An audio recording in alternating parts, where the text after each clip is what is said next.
प्राचीन समय की बात है। एक नगर में एक बड़ा व्यापारी रहता था। वह जहाजों में माल लदवाकर दूसरे देशों में भेजा करता था। वह जिस प्रकार अधिक धन कमाता था, उसी प्रकार जी खोलकर दान भी करता था। परंतु उसकी पत्नी अत्यंत कंजूस थी। वह किसी को एक दमड़ी भी दान नहीं देती थी। एक बार सेठ जब दूसरे देश व्यापार करने गया तो पीछे से बृहस्पति भगवान साधु का वेश धारण करके व्यापारी की पत्नी के समक्ष उपस्थित हुए और भिक्षा मांगने लगे। तब व्यापारी की पत्नी ने साधु महाराज से कहा, हे साधु महाराज, मैं इस दान और पुण्य से तंग आ गई हूँ। आप कोई ऐसा उपाय बताए जिससे मेरा सारा धन नष्ट हो जाए और मैं आराम से रह सकूं। मैं यह धन लूटता हुआ नहीं देख सकती। बृहस्पति भगवान ने कहा, हे देवी, तुम बड़ी विचित्र हो। संतान और धन से कोई दुखी होता है भला? अगर अधिक धन है तो इसे शुभ कार्यों में लगाओ, कुंवारी कन्याओं का विवाह करवाओ, विद्यालय और बाग बगीचों का निर्माण कराओ। ऐसे पुण्य कार्य करने से तुम्हारा लोक परलोक सार्थक हो सकता है। परंतु साधु की इन बातों से व्यापारी की पत्नी को खुशी नहीं हुई। उसने कहा, मुझे ऐसी धन की आवश्यकता नहीं है जिसे मैं दान में दूं। तब बृहस्पति देव बोले, यदि तुम्हारी ऐसी इच्छा है तो तुम एक उपाय करना। 7 बृहस्पतिवार घर को गोबर से लिपना और अपने केसों को पीली मिट्टी से धोना। केसों को धोते समय स्नान भी करना। व्यापारी से हजामत बनाने को कहना। भोजन में मांस मदिरा खाना। कपड़े अपने घर धोना। ऐसा करने से तुम्हारा सारा धन नष्ट हो जाएगा। इतना कहकर बृहस्पति भगवान अंतर ध्यान हो गए। व्यापारी की पत्नी ने बृहस्पति देव के कहे अनुसार 7 बृहस्पतिवार वैसा ही करने का निश्चय किया। केवल 3 बृहस्पतिवार बीते कि उसके समस्त धन संपत्ति नष्ट हो गई और वह परलोक सिधार गई। जब व्यापारी वापस आया तो उसने देखा कि उसका सब कुछ नष्ट हो चुका है। यह देखकर व्यापारी ने अपनी पुत्री को सत्वाना दी और दूसरे नगर में जाकर बस गया। वहाँ वह जंगल से लकड़ी काटकर लाता और शहर में बेचता था। इस तरह वह अपना जीवन व्यतीत करने लगा। एक दिन उसकी पुत्री ने दही खाने की इच्छा प्रकट की, लेकिन व्यापारी के पास दही खरीदने के पैसे नहीं थे। वह अपनी पुत्री को अवशासन देकर जंगल में लकड़ी काटने चला गया।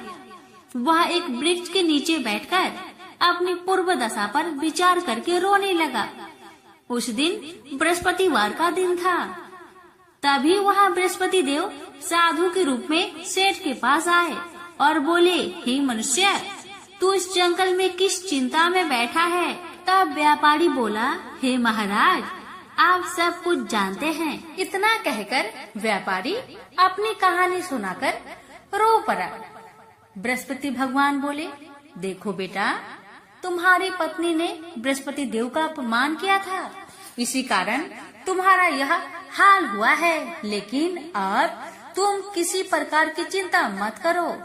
तुम गुरुवार के दिन बृहस्पति देव का पाठ करो। 2 पैसे के चने और गुड़ को लेकर जल के लोटे में शक्कर डालकर वह अमृत और प्रसाद अपने परिवार के सदस्यों और कथा सुनने वालों को बांट दो। स्वयं भी प्रसाद और चरणामृत लो। भगवान तुम्हारा अवश्य कल्याण करेंगे। साधु की बात सुनकर व्यापारी बोला, महाराज, मुझे तो इतना भी नहीं बचता कि मैं अपनी पुत्री को दही लाकर दे सकूं। इस पर साधु महाराज जी बोले, तुम लकड़ियां शहर में बेचने जाना। तुम्हें लकड़ियों के दाम पहले से चौगुने मिलेंगे, जिससे तुम्हारे सारे कार्य सिद्ध हो जाएंगे। उसने लकड़ियां काटी और शहर में लकड़ियां बेचने चल पड़ा।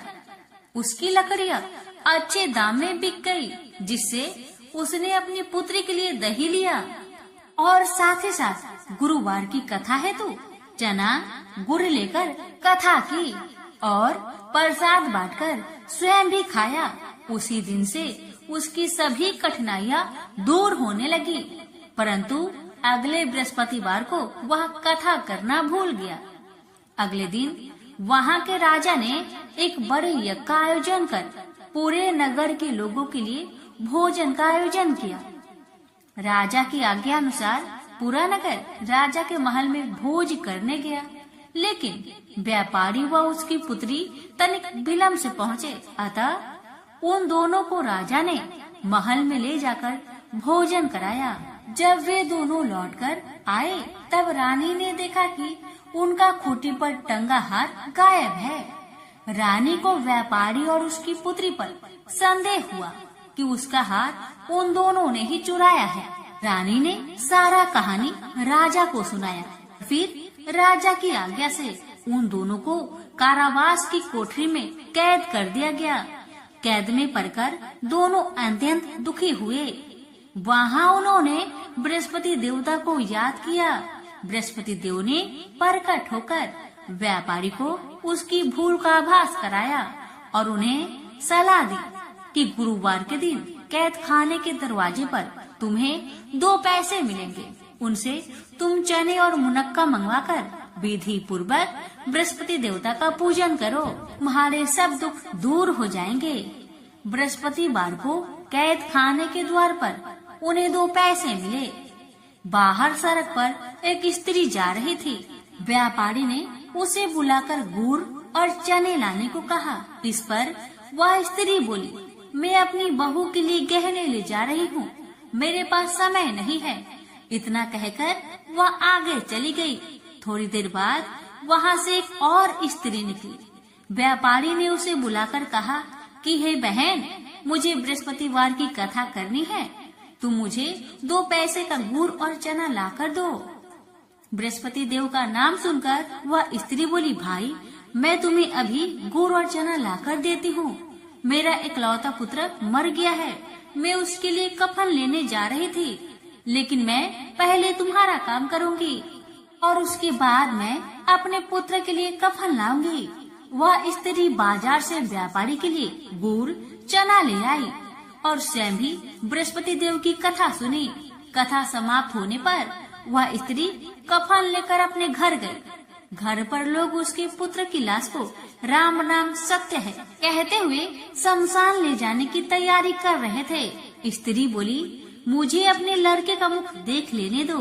अपने पुत्र का मुख देखकर उस स्त्री ने उसके मुंह में प्रसाद और चंद्रामृत डाला। प्रसाद और चंद्रामृत के प्रभाव से वह पुनः जीवित हो गया। पहली स्त्री जिसने बृहस्पति देव का निरादर किया था, वह जब अपने पुत्र की विवाह हेतु पुत्र वधू के लिए गहने लेकर लौटी और जैसे ही उसका पुत्र घोड़ी पर बैठकर निकला, वैसे ही घोड़ी ने ऐसी उछाल मारी कि वह घोड़ी से गिरकर मर गया। जहाँ देख स्त्री रो रो कर बृहस्पति देव से क्षमा याचना करने लगी। उस स्त्री की याचना से बृहस्पति देव साधु के वेश में वहाँ पहुंचकर कहने लगे, देवी तुम्हें अधिक विलाप करने की आवश्यकता नहीं है। यह बृहस्पति देव का अनादर करने का कारण हुआ है। तुम वापस जाकर मेरे भक्त से क्षमा मांगकर कथा सुनो, तब ही तुम्हारी मनोकामना पूर्ण होगी। जेल में जाकर उस स्त्री ने व्यापारी से माफी मांगी और कथा सुनी। कथा के उपरांत वह प्रसाद और चंद्रामृत लेकर अपने घर वापस आई। घर आकर उसने चंद्रामृत अपने मृत पुत्र के मुख में डाला। चंद्रामृत के प्रभाव से उसका पुत्र भी जीवित हो उठा। उसी रात बृहस्पति देव राजा के सपने में आए और बोले, हे राजन, तूने जिस व्यापारी और उसकी पुत्री को जेल में कैद कर रखा है, वह बिल्कुल निर्दोष है। तुम्हारी रानी का हार वहीं खूंटी पर टंगा है। दिन निकला तो राजा रानी ने हार पर खूंटी लटका हुआ देखा। राजा ने उस व्यापारी और उसकी पुत्री को रिहा कर दिया और उन्हें आधा राज्य देकर उसकी पुत्री का विवाह उच्च कुल में करवाकर दहेज में हीरे जवाहरात दिए। श्री सत्यनारायण भगवान की व्रत कथा। एक समय की बात है, नैमिषारण्य तीर्थ में सौनकादि 88,000 ऋषियों ने श्री सूत जी से पूछा, हे प्रभु, इस कलयुग में वेद विद्या रहित मनुष्य को प्रभु भक्ति किस प्रकार मिल सकती है तथा उनका उद्धार कैसे होगा? हे मुनि श्रेष्ठ, कोई ऐसा तप बताइए जिससे थोड़े समय में ही पुण्य मिले और मनोवांछित फल भी मिल जाए। इस प्रकार की कथा सुनने की हम इच्छा रखते हैं। सर्व शास्त्रों के ज्ञाता सूत जी बोले, हे वैष्णवों, मैं पूज्य आप सभी ने प्राणियों के हित की बात पूछी है, इसलिए मैं एक श्रेष्ठ व्रत को आप लोगों को बतलाऊंगा, जिसे नारद जी ने लक्ष्मी नारायण जी से पूछा था और लक्ष्मीपति ने मुनि श्रेष्ठ नारद जी से कहा था। आप सब इसे ध्यान से सुनिए। एक समय की बात है, योगीराज नारद जी दूसरों के हित की इच्छा लिए अनेकों लोकों में घूमते हुए मृत्यु लोक में आ पहुंचे। यहाँ उन्होंने अनेक योनियों में जन्मे प्राय सभी मनुष्यों को अपने कर्मों द्वारा अनेकों दुख से पीड़ित देखा।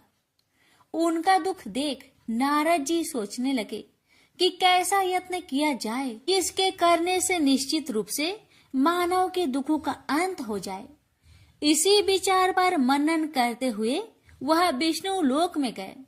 वहां वह देवों के इस भगवान नारायण की स्तुति करने लगे, जिनके हाथों में शंख, चक्र, गदा और पद्म थे, गले में वरमाला पहने हुए थे।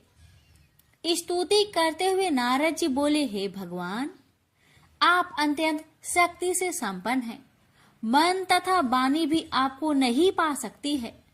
आपका यदि मध्य तथा अंत नहीं है, निर्गुण स्वरूप सृष्टि के कारण भक्तों के दुख को दूर करने वाले, आपको मेरा नमस्कार है।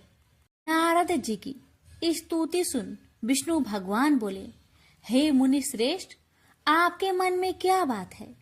आप किस काम के लिए पधारे हैं, उसे निसंकोच कहो।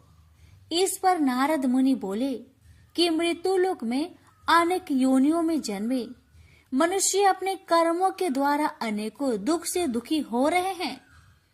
हे नाथ, आप मुझ पर दया रखते हैं तो बताइए कि वो मनुष्य थोड़े प्रयास से ही अपने दुखों से कैसे छुटकारा पा सकते हैं। श्री हरि बोले, हे नारद, मनुष्य की भलाई के लिए तुमने बहुत ही अच्छी बात पूछी है, जिसके करने से मनुष्य मोह से छूट जाता है। वह बात मैं कहता हूँ, उसे सुनो। स्वर्ग लोक व मृत्यु लोक दोनों में एक दुर्लभ उत्तम व्रत है, जो पुण्य देने वाला है। आज प्रेम वश होकर मैं उसे तुमसे कहता हूँ। श्री सत्यनारायण भगवान का यह व्रत अच्छी तरह विधान पूर्वक करके मनुष्य तुरंत ही यहाँ सुख भोग कर मरने पर मोक्ष पाता है। श्री हरि के वचन सुन नारद जी बोले कि उस व्रत का फल क्या है और उसका विधान क्या है। यह व्रत किसने किया था, इस व्रत को किस दिन करना चाहिए, सभी कुछ विस्तार से बताए। नारद की बात सुनकर श्री हरि बोले, दुख व शोक को दूर करने वाला यह व्रत सभी स्थानों पर विजय दिलाने वाला है।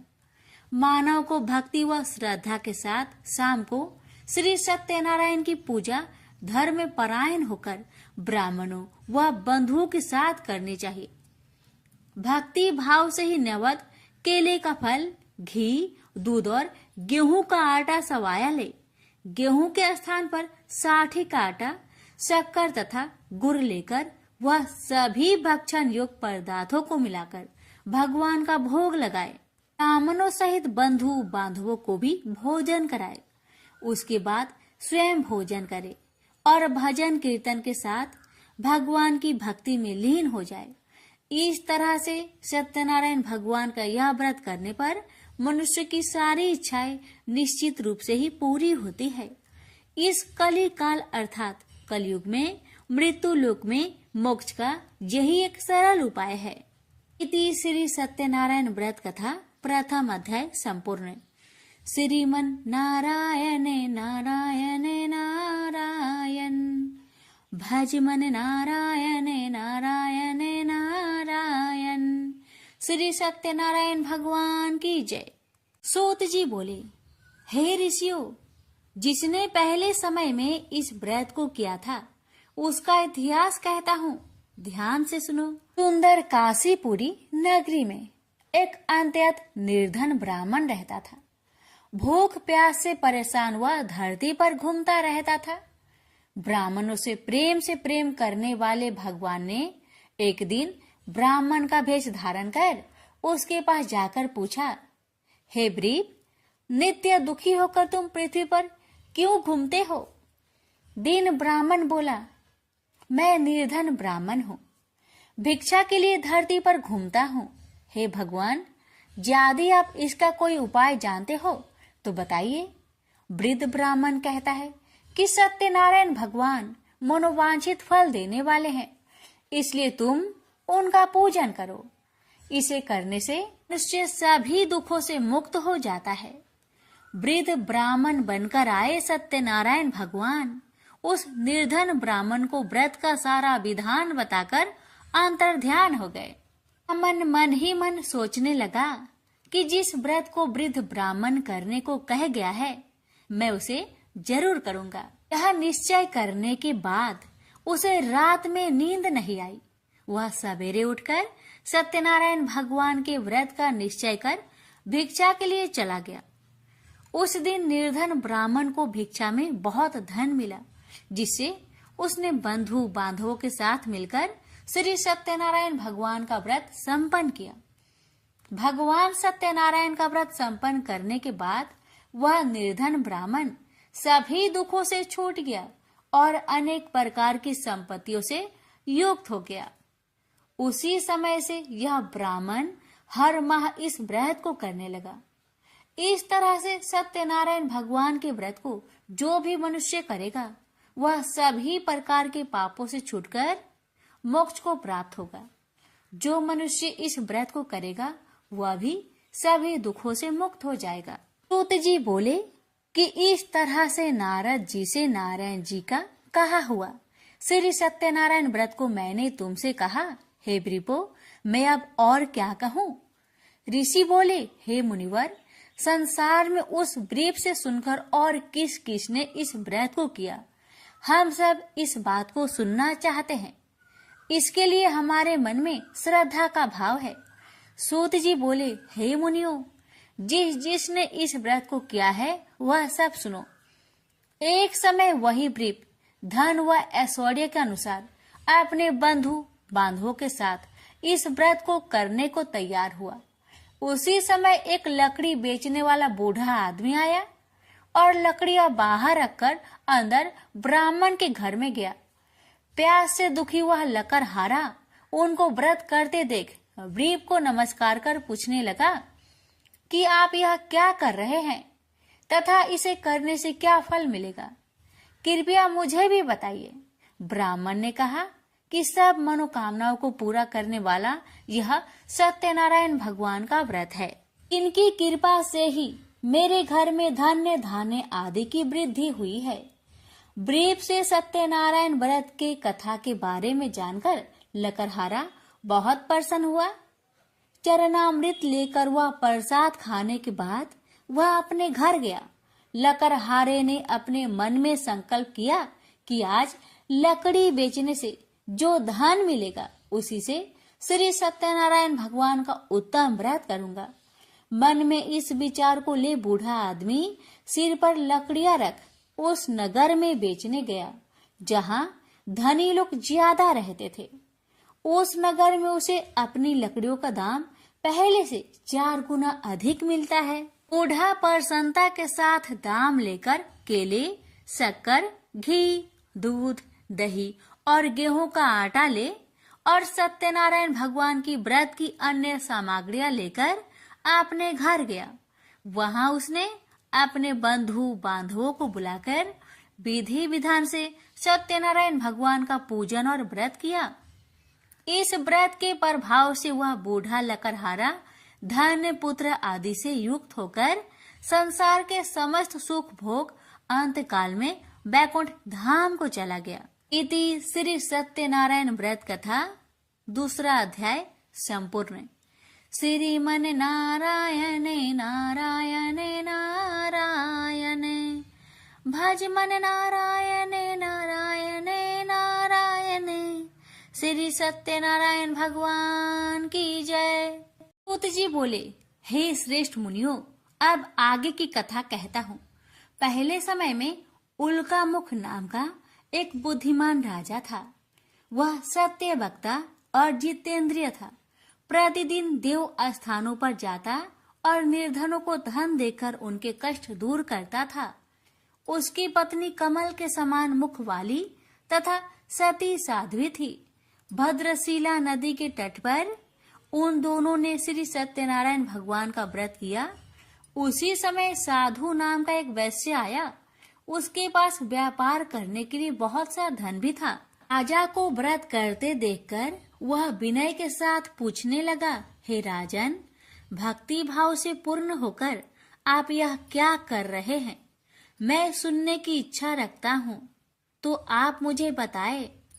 राजा बोले, हे साधु, अपने बंधु बांधवों के साथ पुत्र आदि की प्राप्ति के लिए एक महाशक्तिमान श्री सत्यनारायण भगवान का व्रत व पूजन कर रहा हूँ।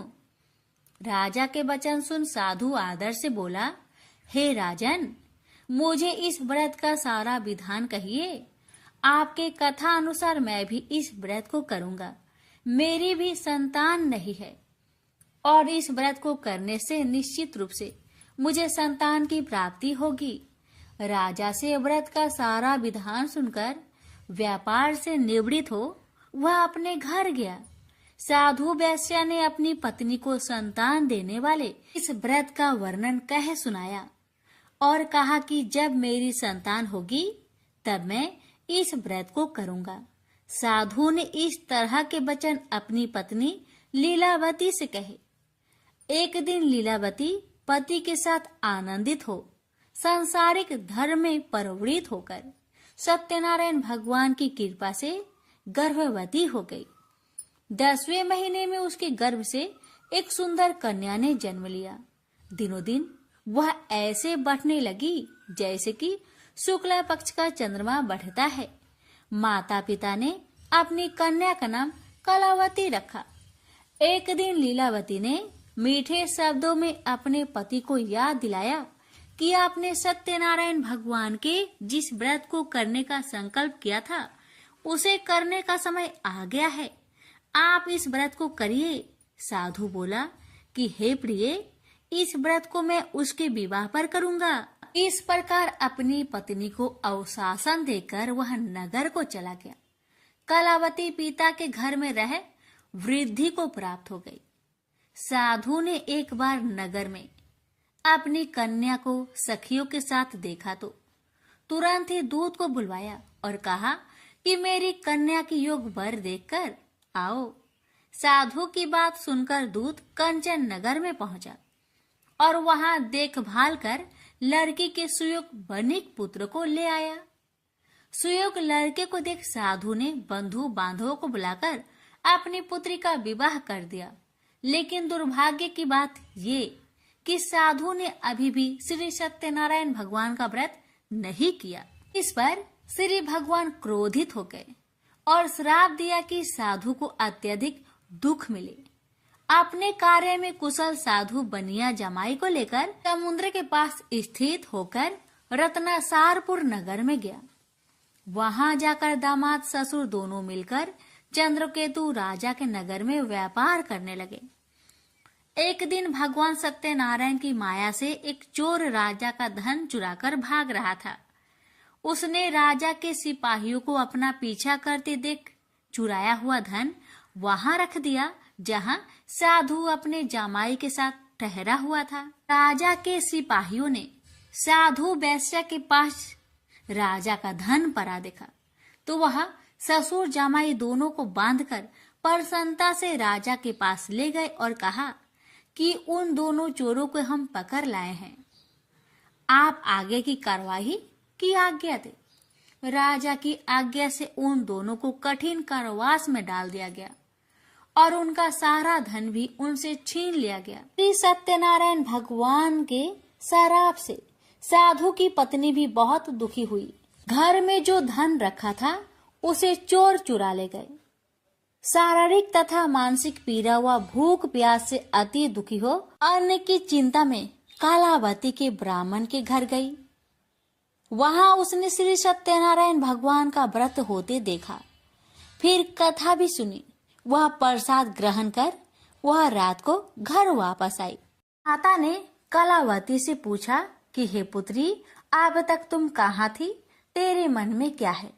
कलावती ने अपने माता से कहा, हे माता, मैंने एक ब्राह्मण के घर में श्री सत्यनारायण भगवान का व्रत देखा है। कन्या के वचन सुन लीलावती भगवान की पूजन की तैयारी करने लगी। लीलावती ने परिवार व बंधुओं सहित सत्यनारायण भगवान का पूजन किया और उनसे वर मांगा कि मेरे पति तथा जमाई शीघ्र घर आ जाए। साथ ही यह भी प्रार्थना की कि हम सबका अपराध क्षमा करे। श्री सत्यनारायण भगवान इस व्रत से संतुष्ट हो गए और राजा चंद्रकेतु को सपने में दर्शन दे कहा कि हे राजन, तुम उन दोनों वेश्या को छोड़ दो और तुमने उनका जो धन लिया है उसे वापस कर दो। अगर ऐसा नहीं किया तो मैं तुम्हारा धन, राज्य व संतान सभी को नष्ट कर दूंगा। राजा को यह सब कहकर वह अंतर्ध्यान हो गए। अतः काल सभा में राजा ने अपना सपना सुनाया। फिर बोले कि बानिक पुत्र को कैद से मुक्त कर सभा में लाओ। दोनों ने आते ही राजा को प्रणाम किया। राजा मीठी बानी से बोला, हे महानुभावों, भाग्यवश ऐसा कठिन दुख तुम्हें प्राप्त हुआ है, लेकिन अब तुम्हें कोई भय नहीं है। ऐसा कह राजा ने उन दोनों को नए वस्त्र भूषण भी पहनाए और जितना धन उनका लिया था उससे 2 गुना धन वापस कर दिया।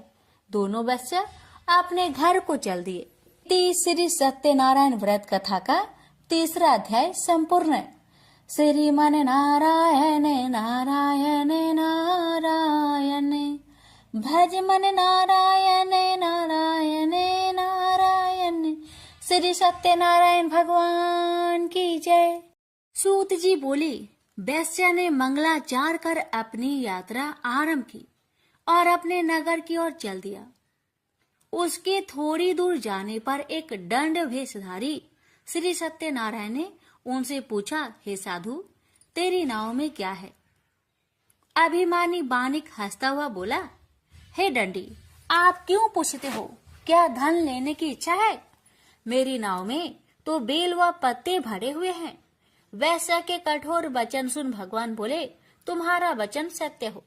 दंडी ऐसे वचन कहे वहां से दूर चले गए। कुछ दूर जाकर समुद्र के किनारे बैठ गए। दंडी के जाने के बाद साधु वैश्या ने नित्य क्रिया के पश्चात नाव को ऊंची उठते देखकर अचंभा माना और नाव में बेल पत्ते आदि देख वह मूर्छित हो जमीन पर गिर पड़ा। मूर्छा खोलने पर वह अत्यंत शोक में डूब गया। तब उसका दामाद बोला कि आप शोक न मनाए, यह दंडी का श्राप है, इसलिए हमें उनकी शरण में जाना चाहिए, तभी हमारी मनोकामना पूरी होगी। दामाद की बात सुनकर वह दंडी के पास पहुंचा और अत्यंत भक्ति भाव नमस्कार करके बोला, मैंने आपसे जो असत्य वचन कहे थे उनके लिए मुझे क्षमा दे। ऐसा कहकर महान शोकातुर हो रोने लगा। दंडी भगवान बोले, हे बानिक पुत्र, मेरी आज्ञा से बार बार तुम्हें दुख प्राप्त हुआ है। तू मेरी पूजा से विमुख हुआ। साधु बोला, हे भगवान, आपकी माया से ब्रह्मा आदि देवता भी आपके रूप को नहीं जानते, तब मैं अज्ञानी कैसे जान सकता हूँ? आप प्रसन्न होइए, अब मैं सामर्थ्य के अनुसार आपकी पूजा करूंगा। मेरी रक्षा करो और पहले के समान नौका में धन भर दो। साधु वैश्य के भक्ति पूर्वक वचन सुनकर भगवान प्रसन्न हो गए और उसकी इच्छा अनुसार वरदान देकर अंतर्ध्यान हो गए। ससुर जमाई जब नाव पर आए तो नाव धन से भरी हुई थी। फिर वही अपने अन्य साथियों के साथ सत्यनारायण भगवान का पूजन कर अपने नगर को चल दिए। जब नगर के नजदीक पहुँचे तो दूत को घर पर खबर करने के लिए भेज दिया। दूत साधु की पत्नी को प्रणाम कर कहता है कि मालिक अपने दामाद सहित नगर के निकट आ गए हैं। दूत की बात सुन साधु की पत्नी लीलावती ने बड़े हर्ष के साथ सत्यनारायण भगवान का पूजन कर अपनी पुत्री कलावती से कहा कि मैं अपने पति के दर्शन को जाती हूँ, तो कार्य पूर्ण कर शीघ्र आ जाना। माता के ऐसे वचन सुन कलावती जल्दी में प्रसाद छोड़ अपने पति के पास चली गई। प्रसाद की अवज्ञा के कारण श्री सत्यनारायण भगवान रुष्ट हो गए और नाव सहित उसके पति को पानी में डुबो दिए। कलावती अपने पति को वहां ना पाकर रोती हुई जमीन पर गिर गई। नौका को डूबा हुआ देख वह कन्या को रोता देख साधु दुखी होकर बोला कि हे प्रभु, मुझसे तथा मेरे परिवार से जो भूल हुई है उसे क्षमा करे। साधु के दीन वचन सुनकर श्री सत्यनारायण भगवान प्रसन्न हो गए और आकाशवाणी हुई, हे साधु, तेरी कन्या मेरे प्रसाद को छोड़कर आई है, इसलिए उसका पति अदृश्य हो गया है। यदि वह घर जाकर प्रसाद खाकर लौटती है तो इसे उसका पति अवश्य मिलेगा। ऐसी आकाशवाणी सुन कलावती घर पहुंचकर प्रसाद खाती है और फिर आकर अपने पति के दर्शन करती है। उसके बाद साधु अपने बंधु बांधवों सहित श्री सत्यनारायण भगवान का विधि विधान से पूजन करता है। इस लोक का सुख भोग वह अंत में स्वर्ग जाता है। इति श्री सत्यनारायण व्रत कथा चतुर्थ अध्याय संपूर्ण। श्रीमन नारायणे नारायणे नारायणे भज मन नारायणे नारायणे नारायण। श्री सत्यनारायण भगवान की जय। श्री सूत जी बोले, हे ऋषियों, मैं और भी एक कथा सुनाता हूँ, उसे भी ध्यान पूर्वक सुनो। प्रजा पालन में लीन तुंगध्वज नाम का एक राजा था। उसने भी भगवान का प्रसाद त्याग कर बहुत ही दुख प्राप्त किया। एक बार वन में जाकर वन्य पशुओं को मारकर वह बर के पेड़ के नीचे आया। वहां उसने ग्वालों को भक्ति भाव से अपने बंधुओं सहित सत्यनारायण भगवान का पूजन करते देखा। अभिमान बस राजा ने उन्हें देखकर भी पूजा स्थान में नहीं गया, ना ही उसने भगवान को नमस्कार किया। ग्वालों ने राजा को प्रसाद दिया, लेकिन उसने वह प्रसाद नहीं खाया और प्रसाद को वही छोड़कर वह अपने नगर को चला गया। जब वह नगर में पहुंचा तो वहां सब कुछ तहस नहस हुआ पाया, तो वह शीघ्र ही समझ गया कि यह सब भगवान ने ही किया है। वह दोबारा ग्वालों के पास पहुंचा और विधि पूर्वक पूजा कर प्रसाद खाया, तो श्री सत्यनारायण भगवान की कृपा से सब कुछ पहले जैसा हो गया। दीर्घ काल तक सुख भोगने के बाद मरोना उपरांत उसे स्वर्ग लोक की प्राप्ति हुई। तो मनुष्य परम दुर्लभ इस व्रत को करेगा तो भगवान सत्यनारायण की अनुकंपा से उसे धन्य धान्य की प्राप्ति होगी। निर्धन धनी हो जाता है और भय मुक्त हो जीवन जीता है। संतानहीन मनुष्य को संतान सुख मिलता है और सारे मनोरथ पूर्ण होने पर मानव अंत काल में वैकुंठ धाम को जाता है। सूत जी बोले, जिन्होंने पहले इस व्रत को किया है, अब उनके दूसरे जन्म की कथा कहता हूँ। वृद्ध संतानंद ब्राह्मण ने सुदामा का जन्म लेकर मोक्ष की प्राप्ति की। लकरहारे ने अगले जन्म में निषाद बनकर मोक्ष प्राप्त किया। उल्कामुख नाम का राजा दशरथ होकर बैकुंठ को गए। साधु नाम के वैश्य ने मोर ध्वज बनकर अपने पुत्र को आरे से चीरकर मोक्ष पाया। महाराज तुंगध्वज ने स्वयंभू होकर भगवान में भक्ति युक्त हो कर्म कर मोक्ष पाया। श्री सत्यनारायण व्रत कथा का 5वां अध्याय संपूर्ण हुआ। श्रीमन नारायण नारायण नारायण भज मन नारायण नारायण नारायण। श्री सत्यनारायण भगवान की जय।